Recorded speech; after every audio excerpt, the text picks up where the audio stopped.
Good evening. Welcome to this month's meeting of the Athens Rec Advisory Board. It's March 21st. The time's 5:35, and looks like we've got a quorum, so we can proceed apace. What have not even this? Did everyone get a chance to take a look at the agenda that Patty sent through? Yes. Motion to approve the agenda. Second. Awesome. Motion passes. We have an approved agenda. We do not have minutes this month because we lost our secretary and previous chair. Hi, Daniel, if you're watching out there. I kind of hope you're not. But so we'll find February's minutes and add them to the agenda for our April meeting. So let's just move along to what we have up next. I'm so bad at this. I should have my minutes up. You're good. Well, thank you. Welcome. All right, so new business. Before we get to some specific stuff, are there any community insights or general feedback that did not make the agenda? I think I'm good. Okay, it's on the agenda. We're good. Okay, moving right along. Indoor play equipment at the mall. Kat, you want to fill us in on what's going on? Yeah, I just got the email, I think it was last week. It may have been the week prior, but I think it was last week. And Tracy Galway, who's a big part of getting the indoor play equipment fundraised for and installed at the mall originally, had reached out to see if the city would be interested in potentially finding a home for the indoor playground. And so, because it sounds like there is a business coming into that side of the mall, and so that playground equipment needs to go elsewhere, is kind of what I'm understanding from what I'm hearing. And so we definitely looked at the community room. So the community room is what we're calling it now. It was originally called the Arts and Crafts Room in the community center. So it's the first, if you walk into the main entrance, and on the right there's windows into a room. We've created a community room for a little over a year, maybe more. Time is blurring at this point. But it's a place where we have ping pong table set up and foosball, and people can sit in there, because at some point we were realizing this room didn't really do much. It wasn't activated, nor was it rented often. And we do have a lot of people who come and hang out in the community center that aren't necessarily using the fitness facility, or they're not renting a room. They might be waiting for the bus, or they might be coming to the farmer's market. Anyways, so we created the community room, a free open to the public room, except during summer camp, because it becomes a summer camp room. So Aaron, assistant director of Arts, Parks, and Recreation, we kind of went to the mall, checked out the equipment, we've asked a bunch of questions, we've looked at our space, and we've decided that if the community did want the community center to become the home of the indoor play equipment, we wouldn't be able to take it all, and it wouldn't be in the same footprint. Like right now, it's a 20 by 30. We would not be able to sustain that in the community room, but we could take the bigger pieces, so the tree that's like 10 feet tall or something. There's a bridge, there's a log that are bigger. There's a way that we believe, based off of basic measurements, and starting to brainstorm what it would take to renovate that room to become an indoor play area, but also leave rooms for tables and chairs and possible like hangout area off of the play area. We would be able to take, we think, a few pieces. So partial playground. Okay. But I asked, I don't know if that's what the community wants. I know that there's been other community feedback in other realms of like where it might need to go. If this is something that, people felt strongly that needs to happen at the community center, it's going to take money. And like we have to renovate a certain area. We have to take the radiant wall heat off, which we've experimented. We know that we can take that radiator off and it's not going to affect the other one, and the room heat will continue on. So, we are trying to do our best to try to figure out very quickly. And the problem is that there's a very tight timeline. So I think it's that the playground equipment needs to be removed by the 27th or by the end of the day. I'm not quite sure. And so we have committed our city staff to my parks maintenance and landscapers and labor supervisor to go and help remove the equipment. And the mall, based on what Tracy is saying, said that the equipment could be stored at the mall for maybe a month. And so my staff are going to go there next week and start and disassemble it and move it into another area in the mall to store until people can figure out what to do. So we are committing our resources in that way of trying to help help the community here. So it's not just kind of like ripped up, and I don't know what would happen if it wasn't out by the 27th, but yeah. Well, that's, even if it doesn't end up at the community center, that's great that y'all are helping to move that out. Is where it would go in the community center is free of charge? Yeah. Okay. That would be, so, okay, thank you. So the idea would be that would be free, because that's already an area that we do. The one of the problems that we're trying to navigate is what to do with that summer camp group that we typically put in that room.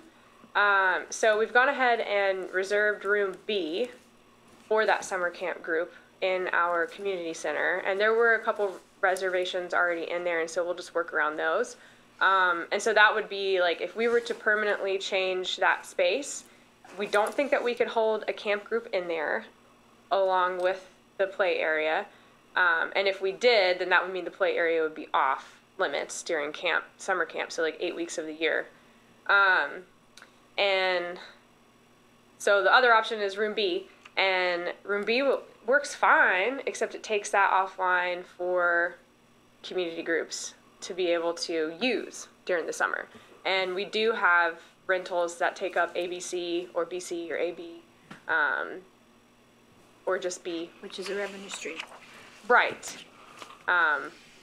So that's a consideration, but so is camp. So, so that's kind of where we are of like, you know what, we're rec people. We will make things work. But that is the only place that we could put it if the community was like, Arts, Parks, and Recreation has to have it. Like, can't have it at Arts West. There's not space. There's nowhere else in the community center that could be taken offline like the community room could be. And I don't have any other facilities. Do you have to, let's say that it does get put in the community center, do you then have to have a staff member monitor that room while people are playing on it, or no? No, it would be, and the good thing is that we do have the windows there, so staff can see in. Okay. I mean, it would be additional cleaning, but we have 2 full-time custodians, like, they're cleaning all of the time. It would be an additional thing to clean.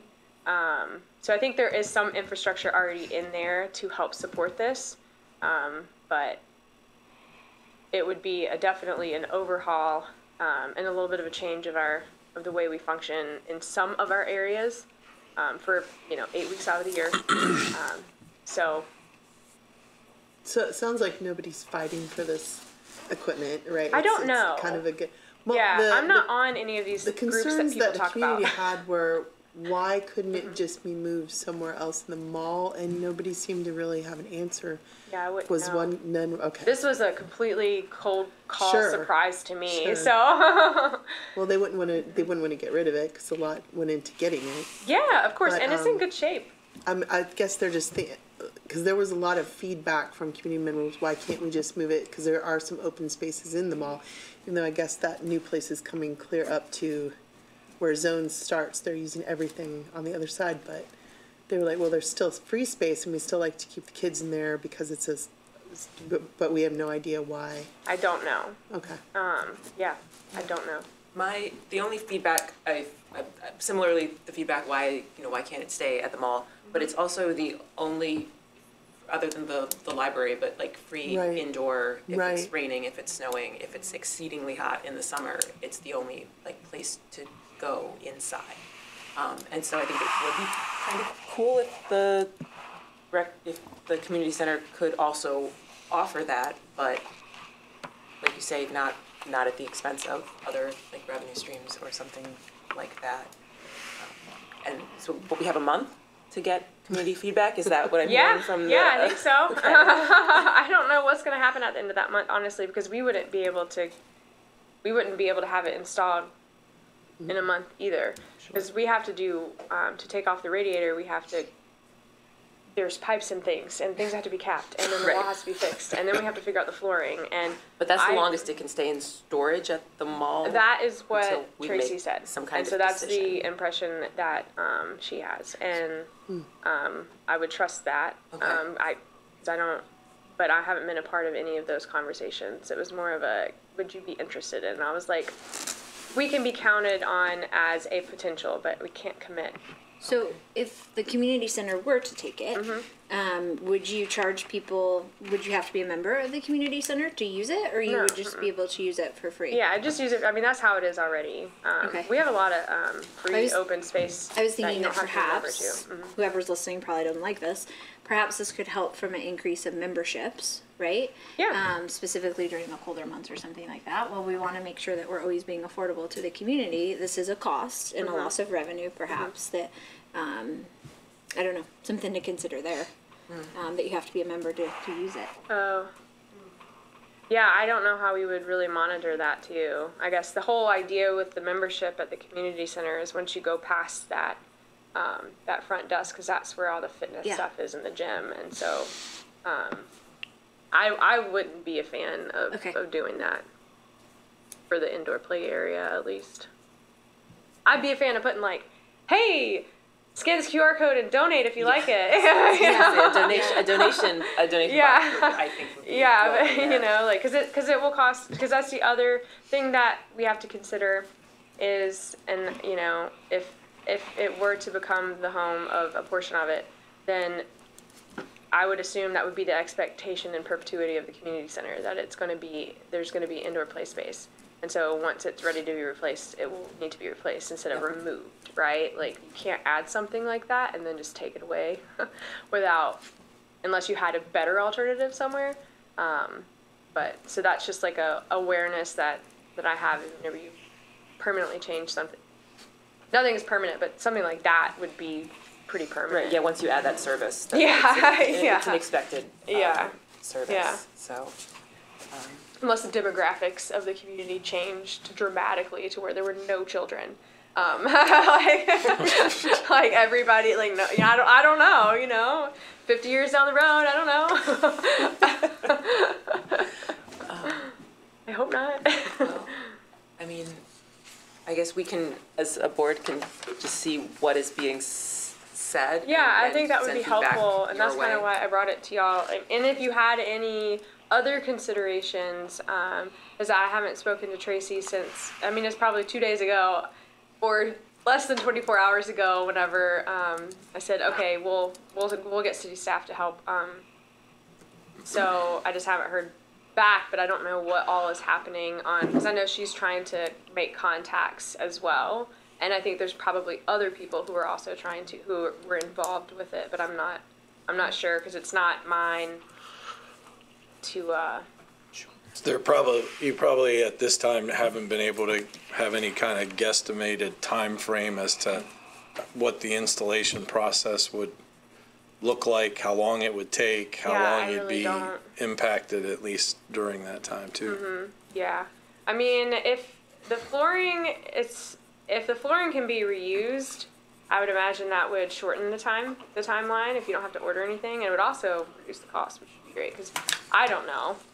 Councilmember Swank knows that, you know, we know that we don't have money budgeted in this year to accommodate a big change like this, because that's not what I asked for in my budget, and that's not what council approved. So I don't really have a lot of wiggle room to be like, oh, this is going to cost $30,000. Let's do it. So yeah, I think as a hypothetical, it sounds relatively positive, right? And Yeah, to have an yeah. indoor play space to Yes. be able to reuse that space that so many people put a lot of effort into having for the community and then moving it to the community center and having that there. But probably until there are more definite like timeline stuff or, you know, that it's hard to say like yay, nay, that to go. And it sounds like potentially even if there's some other conversations taking place that they say, oh yeah, we can take it and we can get it out of here next week. Right. Then that may make it a non-conversation anyway, Yeah, so. yeah.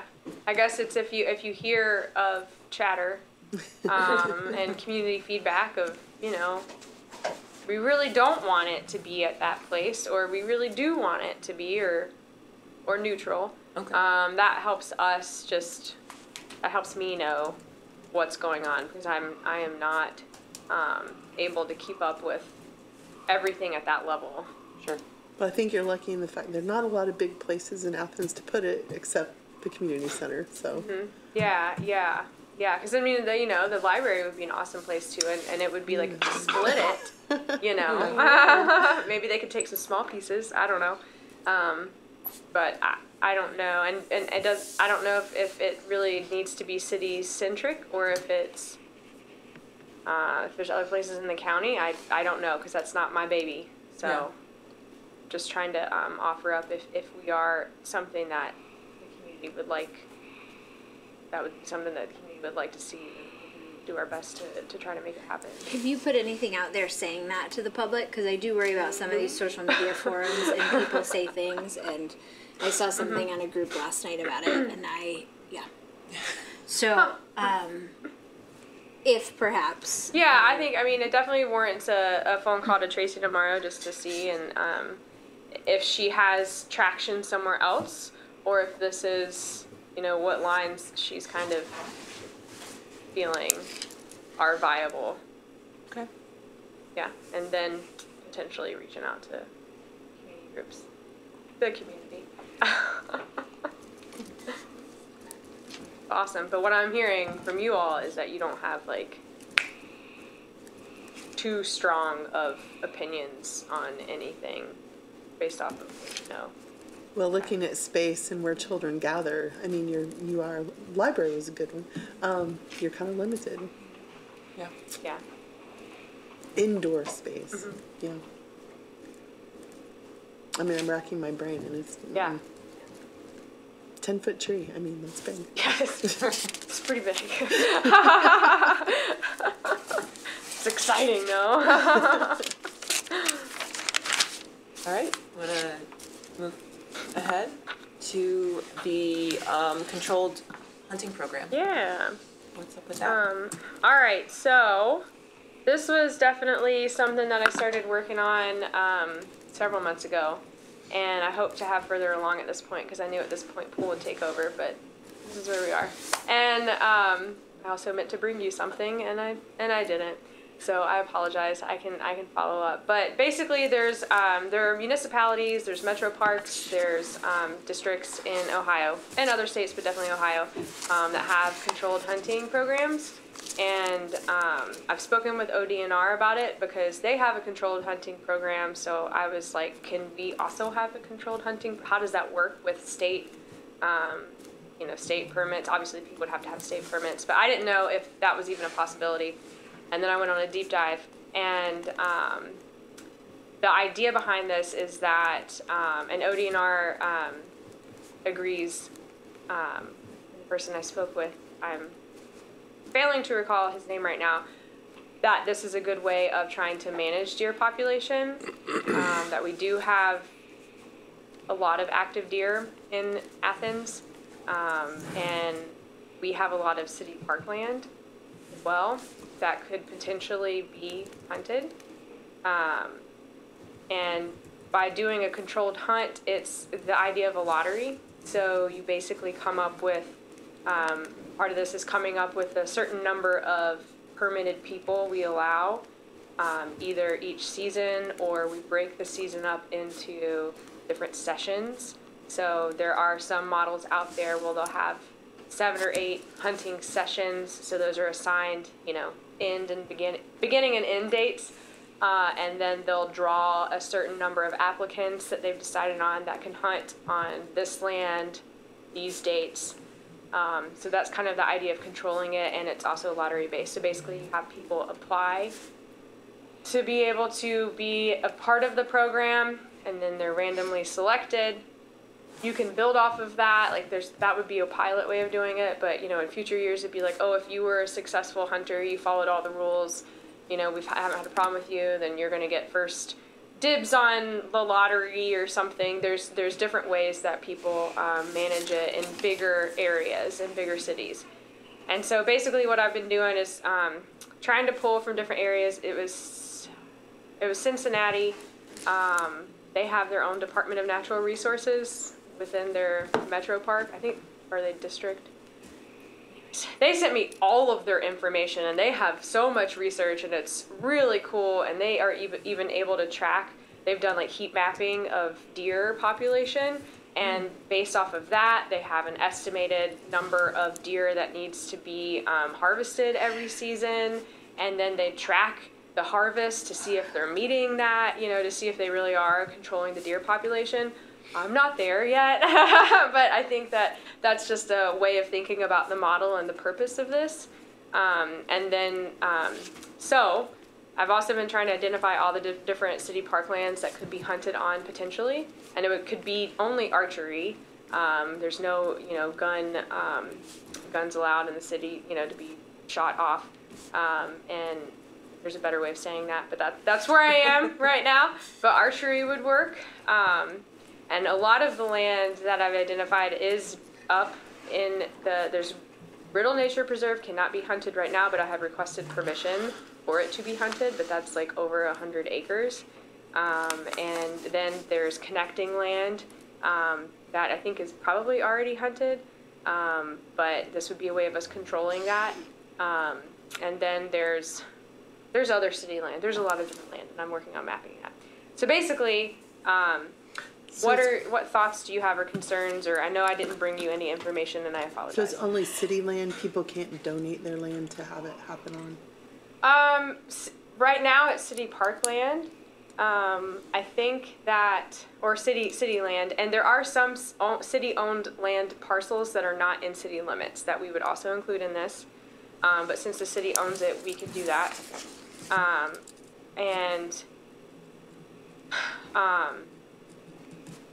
don't know about that. I don't see why that would be a problem, but that's a good thing to think about is what if people wanted to donate, or I know that through ODNR you can do that. You can sign up through their system to, if you said, you know, you had a bunch of acreage, and you sign up through ODNR, and then they give you a pack of permits basically, and then you can like write that, you know, this person has your permission to be on this land hunting, so that, you know, everything's on the up and up. So I don't know. I haven't thought about that. I haven't gotten that far in the people wanted to donate. I'm sure there would be limits based off of like how close they are, because that's part of the hunting policy, is coming up with how far away from a road do you need to be, you know, to discharge your bow and arrow, and you know, can you have stands, and you know, there's all of those details that we're trying to work through and hone in on of what makes the most sense, especially when we have like a 13-acre parcel versus a 70-acre parcel. Like that's a little different. I think there's a lot of positives, I think, that could come out of this. You mentioned in your email that it would be an additional revenue stream. Yes. Mm-hmm. But if it's something that there's a lot of community interest, there are other ways, I think, to things like offering archery classes, like just teaching folks how to use a bow. So there's like a new class. This is obviously sort of wildly thinking ahead, but the people who are signing up for the permits are possibly hunting for themselves, but there's also possibly they're just hunting for the sport of it, and then there's meat to donate, or there's things, processing stuff that there could be additional, revenue streams or opportunities for donation, or just like other ways to bring the community together to do the things that happen around, hunting and harvesting an animal.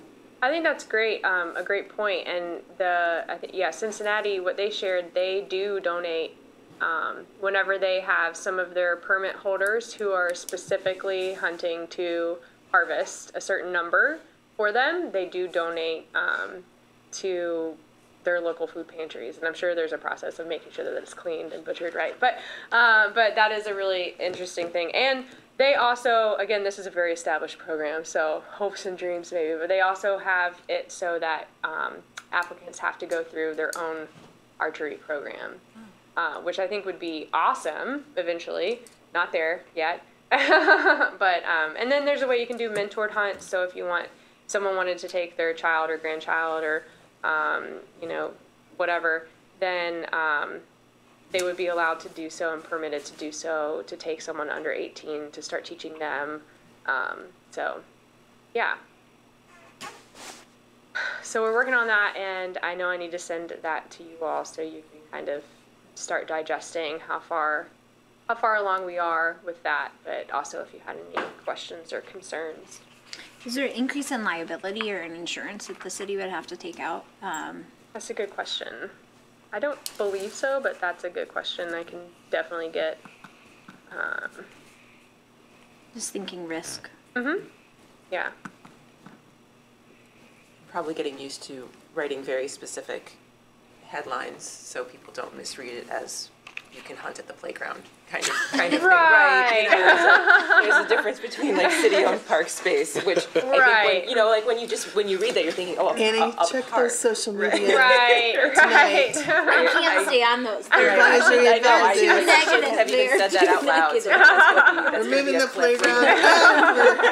And red. Oh, no. Yeah. But I can see how, you know, a misread whatever, or it gets Right. run with. City-owned land. It's very different Maybe. than.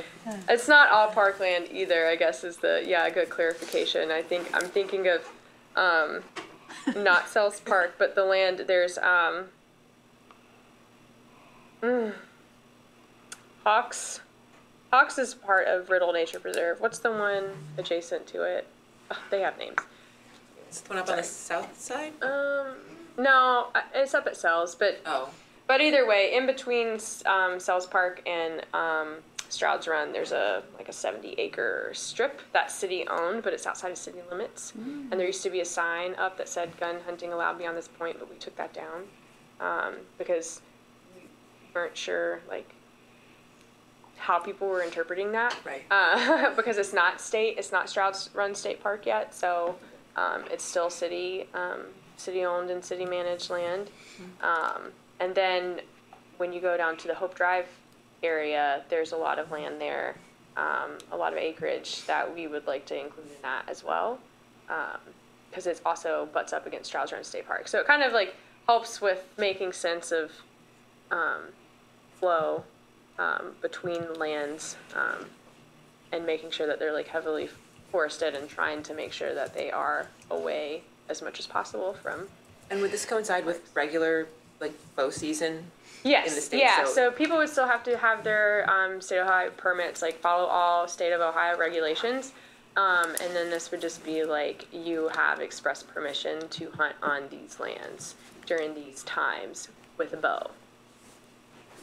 And I feel like just that other rec spaces deal pretty easily with hunters kind of co-using their spaces, right? There are times where, at Bailey's and stuff, that you know, don't ride your bikes or just be aware that this is the season. So it seems like it's something that folks, especially if you're using the outdoors often enough, you're kind of used to this schedule change anyways. So I do think that this is a hunting community, or maybe I feel like it is because I'm a hunting family.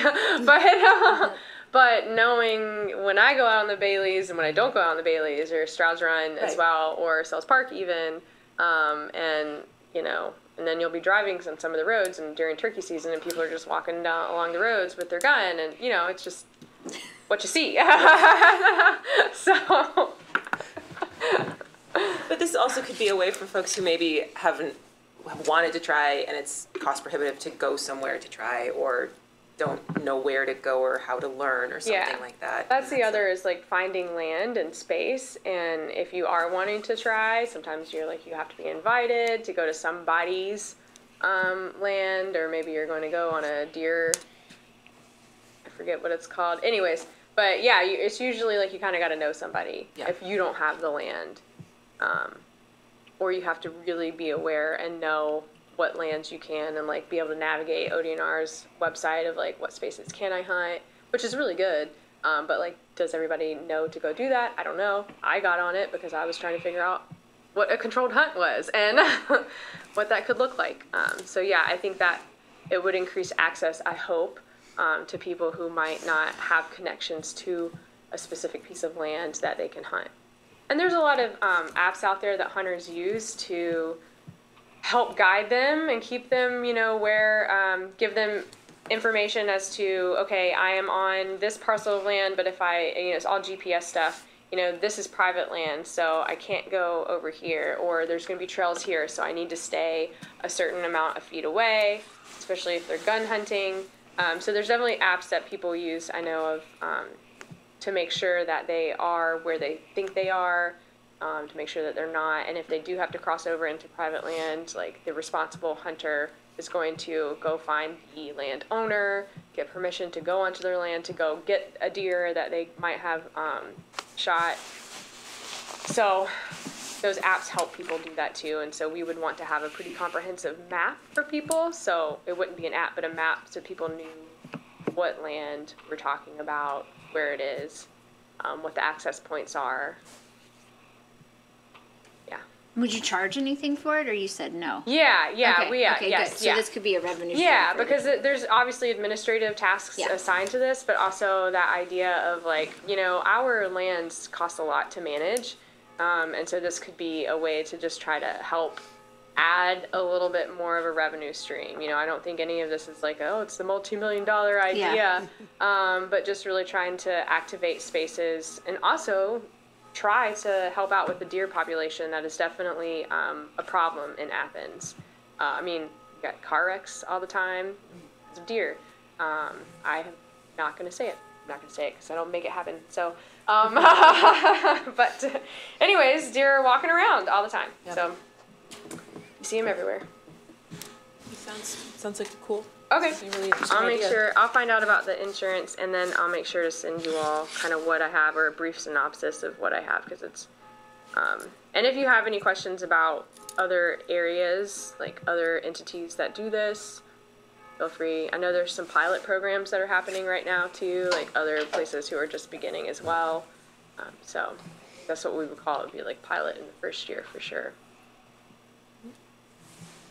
Thanks. All right, well, on to continuing business. The first of which on the list is considering our nominees for the we have 3 vacancies and 4 possible names that were submitted for the empty board seats. And we were talking a little bit before the meeting started about kind of the best way to go about doing the nominations, and because we're not technically voting, we're sending our recommendations kind of up the chain of command to do that. And Annie shared with me that when she reached out to our 4 possible candidates, only 3 confirmed in the positive that they were still interested.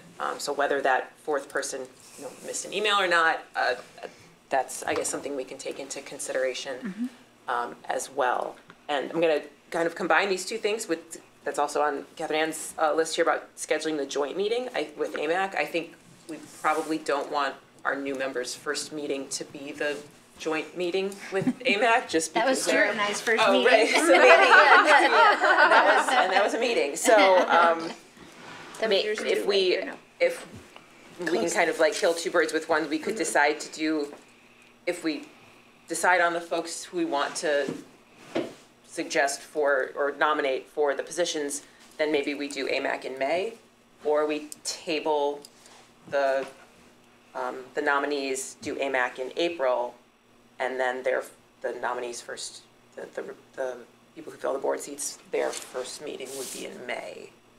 So you wouldn't have Well, it would be kind of nice, even though it would be their first meeting, they could meet the other committee. I mean, Yeah. then we could introduce them, and that's a good point too.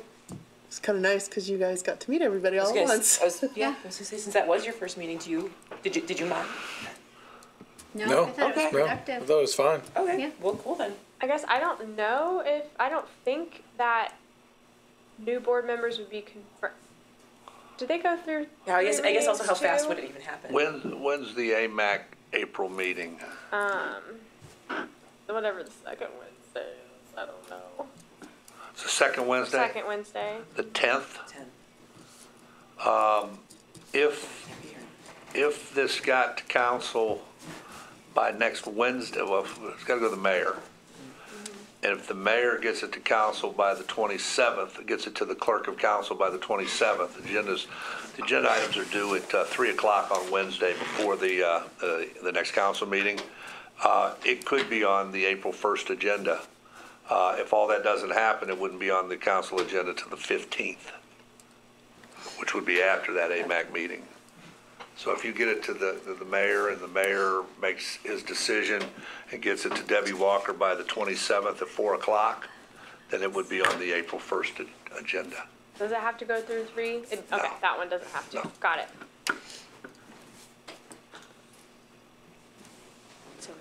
Well, so which do we want to just, when, do we want to decide when the AMAC meeting is first? Or then talk about how we're nominating? Of course, the other thing to think about too is if this does happen, those people won't find out till the 2nd, which is 8 days before the Right, AMAC so meeting. They very well could have things scheduled. And I can say right now, I will be out of town on April 10th. So if we, Well, let's say May then. we'll do AMAC in May? Yeah. AMAC May. AMAC in, We may do AMAC in May. all right. Sounds good. So we'll do, What's I the guess we date should on- also What's the reach- date on that there? Oh, yeah, we should, that's What's the May date? May May 8th. 8th. Thank you. Thanks, Ellen. Then we can make it to the third Thursday concert in the parks, Let's start in May. Okay, so May 8th. which we never get to do. Are we gonna try and Oh, do that here, or will we do the AMAC joint at the community center again? Yeah, I'll have to figure that one out because right now, AMAC, we can't meet anywhere but in the green, because they like to meet at Arts West, and the green, we can't do anywhere but the green room because our other spaces are activated. But in May, I wonder if the dance, no, that's still during the school year, so I bet the dance classes will still be happening in the middle school stuff. So, yeah, we'd need a room in the community center. Okay. Now, do you want to reach out to Kelly and confirm, and then I can work on the community center booking? Sure. If you want to send me Kelly's contact info. Right, I would- righto. Yep, I would be happy to reach out Yeah, and like okay. officially meet I think her. that would be good if Yeah. you two did the official, we are going to do this. And I guess confirm that May 8th works for them as well. Yeah, So, yeah, just send me Okay. Kelly's stuff and I'll take care of that. gotcha.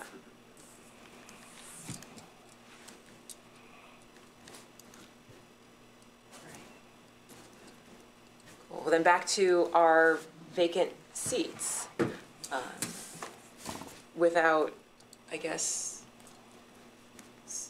does anyone have strong opinion? I guess that's a good opening question. Does anyone have strong opinions, what kind of one way or the other about, did everyone get a chance to look at the info on the 4 folks who were interested?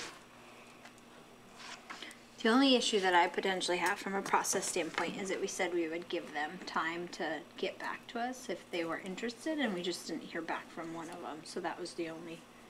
So,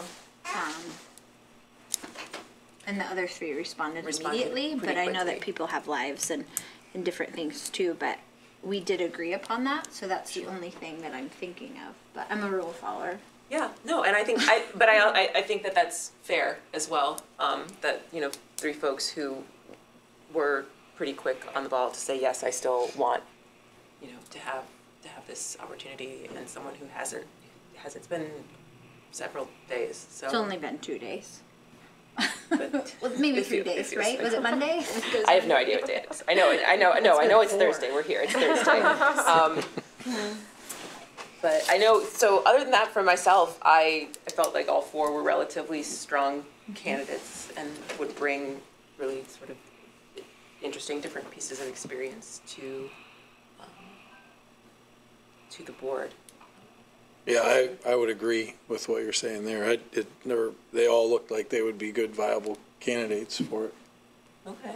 Well, maybe in the interest of, not bearing any grievances, we can maybe do like a 1, 2, 3 sort of thing. Would that work for folks? And maybe 4 would be the individual who didn't get back with us, and then 1, 2, 3, the other 3.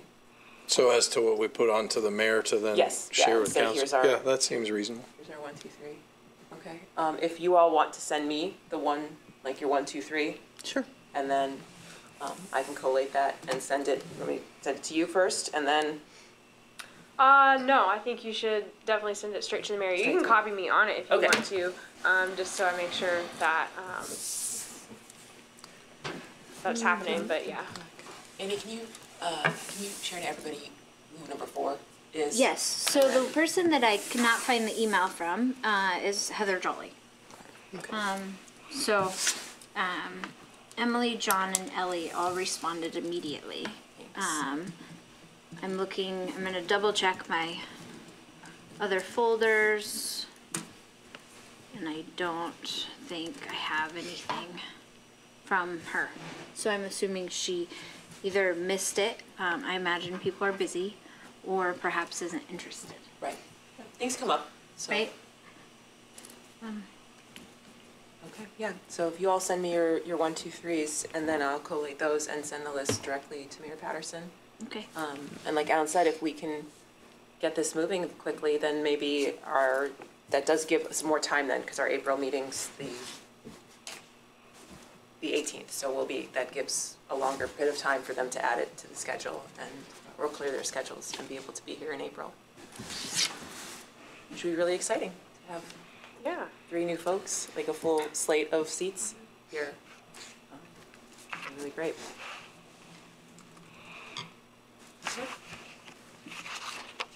And let's move on to the APR staff report.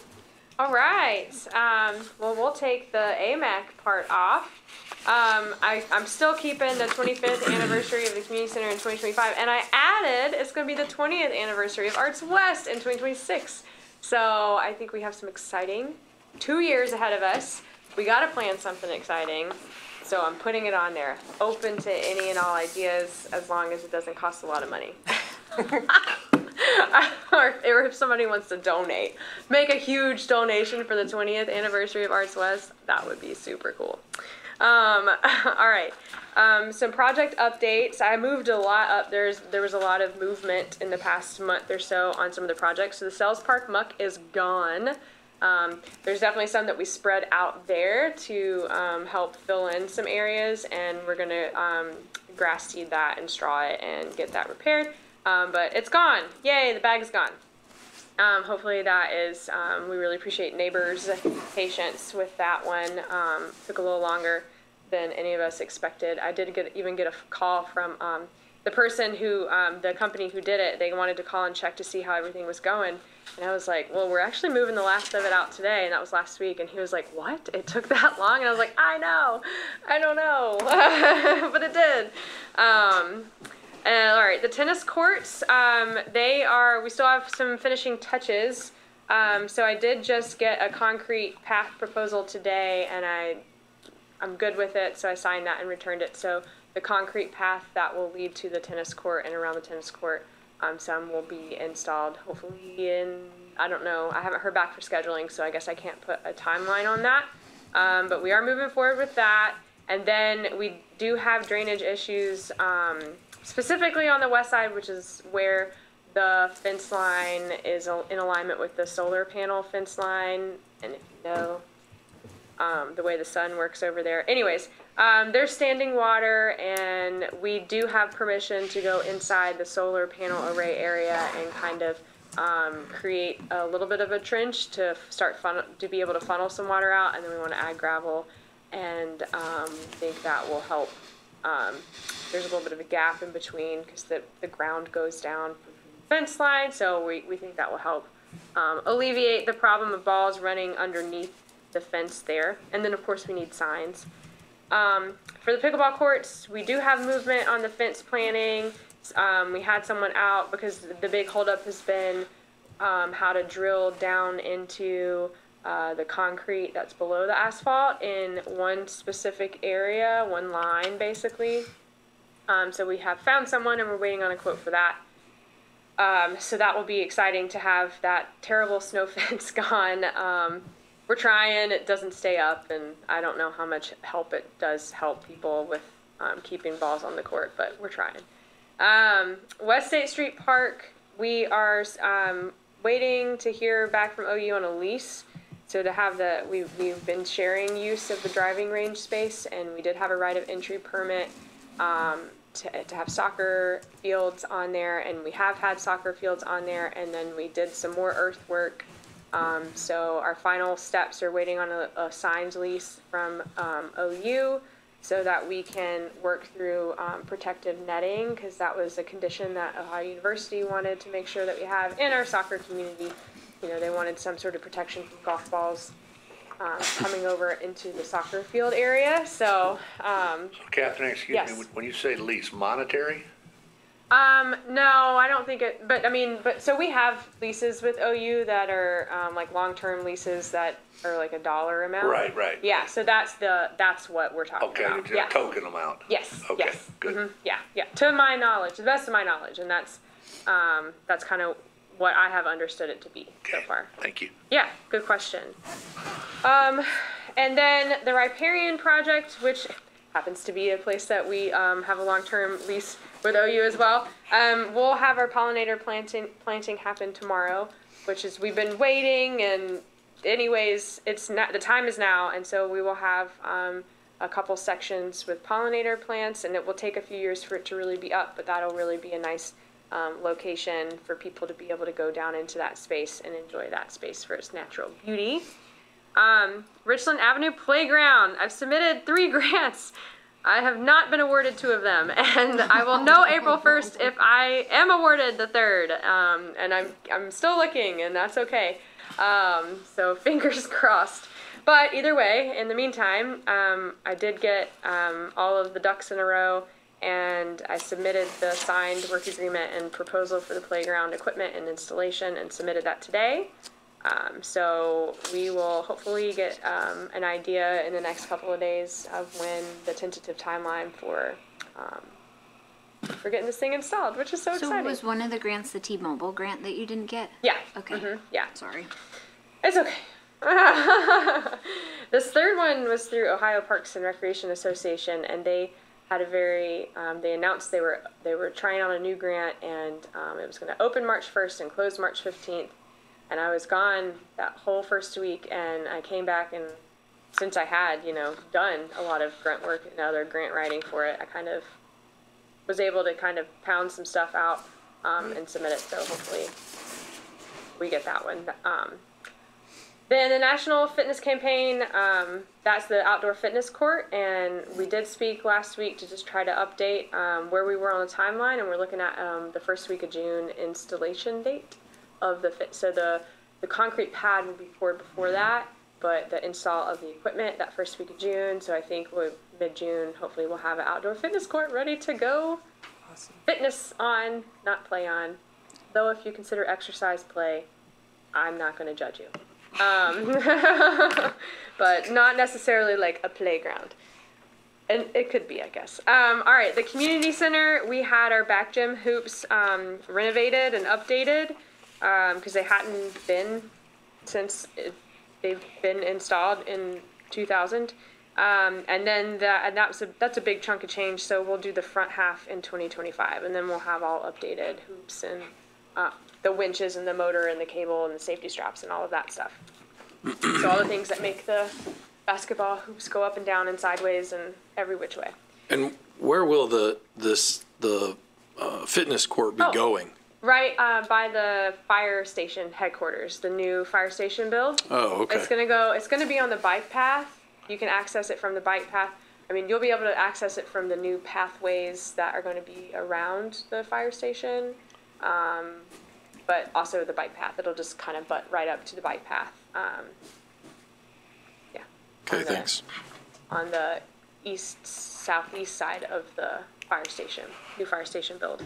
If I have my directionals correct. And then I'm working on replacing the lockers in the main fitness area because those are definitely needing to be replaced. If anybody has looked at those in any of the past several years, we're working on it. We also are working on our annual fitness replacement, and we want to replace the weight room flooring. We're having a little bit of a stall in that, but we definitely budgeted for that, so that's what we're planning on doing this year. And then next week, our offices in the community center are getting new carpet, which is definitely very needed. So we're giving the community center a little bit of a facelift, and we'll have to continue to do that over the next few years because it's just time. Department happenings. I graduated in our PA's director school. Woo! That was a really great experience, and it definitely set me up and connected me with some, it just really expanded my network and obviously my understanding of the different things that we as municipal recreation agencies are capable of and can work towards, and how to be a better advocate and work with our community. So, you okay? I may need a second, but you keep going. And then I put pool. Hi, it's good to see you back on the updates. We're so happy to see you, Pool. I did pause the hiring of lifeguards for now. We have been interviewing, putting offers out there. We have a lifeguard certification course. We have people that will start going through that next week through OU.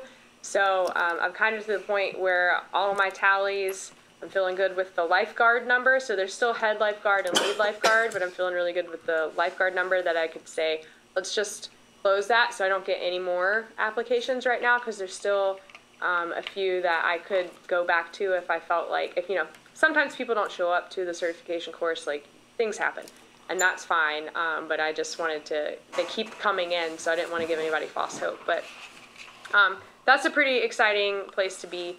And we have a pretty good return rate, so that's also really exciting, knowing that our investment in pool staff last year and the year before, like, we're still seeing them return, and that's a great feeling. And I have heard from some of the people who are applying that the reason they want that, they have never, they haven't been here, and that they're in their interview, and they say that they hear that it's a really good place to work, and I love that, and that makes me really happy that we've created a really good culture there. So we'll keep working on that. We had a new idea of offering up some sort of like toddler friendly time, or like a lower activity time that's outside of the public swim hours. And so we're going to start brainstorming if that's like a 1 or 2 days a week, whenever there aren't other like aqua fitness classes or swim lessons going on. Could we have a 10 a.m. to 12 p.m. Lower frequency of people time for kids and their families that really could use less mayhem in the leisure pool, and use that successfully. So that's something that we're exploring, and hopefully that comes to fruition.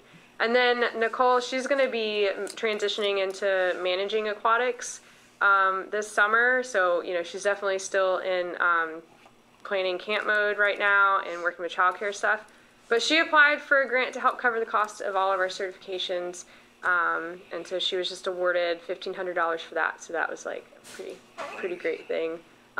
We spend usually $4,000 or $5,000 on training, so really proud that she jumped in there and is helping us out here.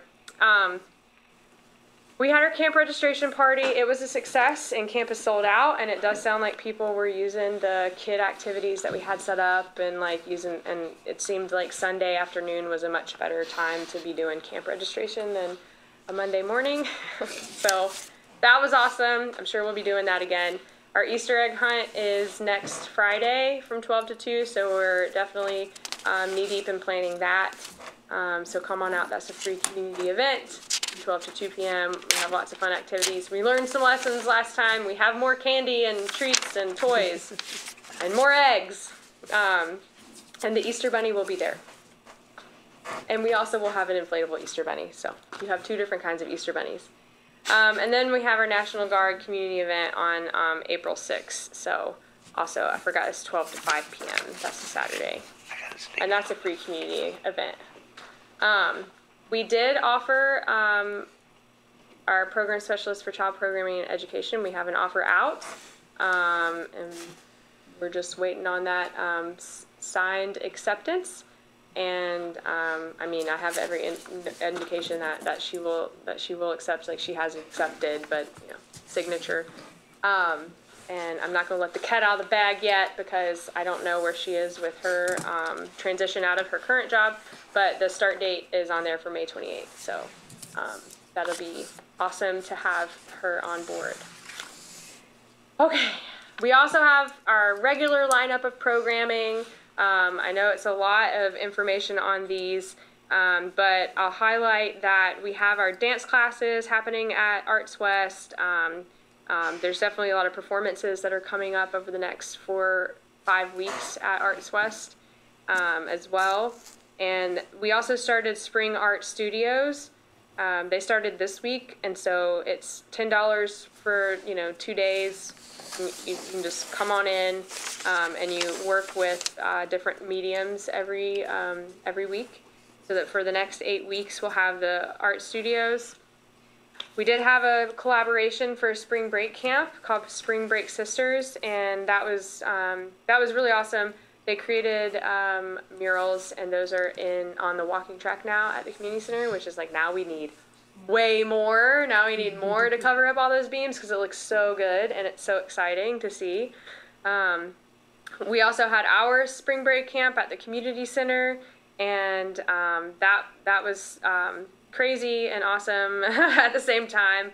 Spring soccer's starting. Adult soccer is going to start up soon. They're still registering. We're planning for our summer events. I know Nicole's been working a lot with someone from the Copperheads to come up with more opportunities to engage with our kids and community involvement in our events. And then Nicole's also been partnering with the Athens Farmers Market to see if we can get our summer camp kids at the market on Wednesday mornings to try to get them involved and engaged with something going on in the market. So that's going to be exciting. Okay, how many? There's so much. Okay, no wonder I feel so torn and my brain is frazzled. At Camp Rotan, we have some nature trail improvements that are happening and signage improvements because of some graduate student work, which is awesome. We're working through cabin repairs that happen, or cabin damage happened, so we're working through insurance, and we have identified a company, and they're working together to make the repairs happen. We had our staff build new stairs along the trail to make some improvements there. West State Street Park, this is the season to start prepping the ball fields, and we even had the business of baseball class from OU come out earlier this week, and they cleaned it. Kevin was very excited. He was like, "Oh, they did a lot of work, and it was fast, and there was a lot of them, and it was awesome." So they really got the bleachers area at the ball fields.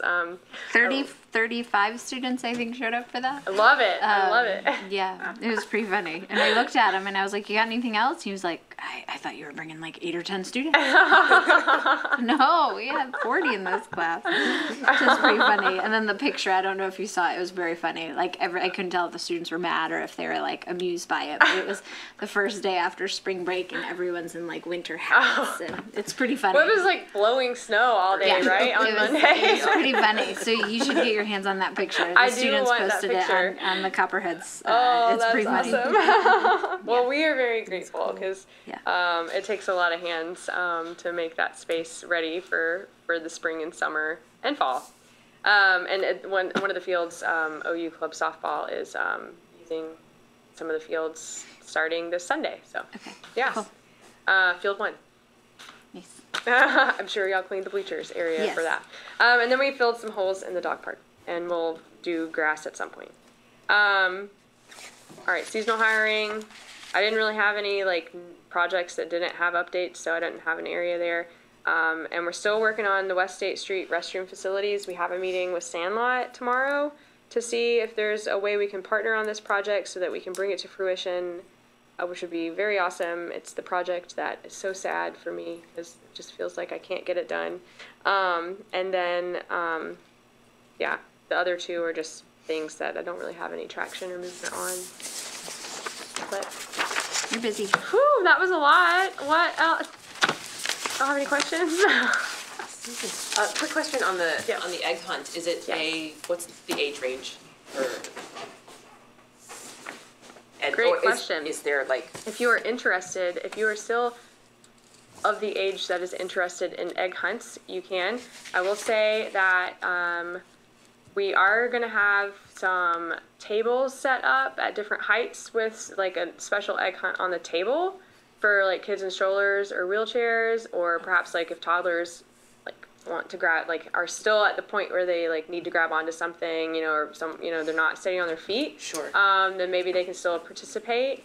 And then we'll still have the grassy area like we did last year as well. So, you know, I don't know what age is not interested in it, because like my son, he was That's right, interested Megan.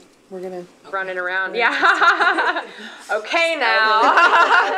No, we're on a board. We're on a board. We can be here. But the eggs don't have anything in them, so you just have to bring them to us to get your treats. So, Okay. you know, there's really no rush to go get like the special treat egg.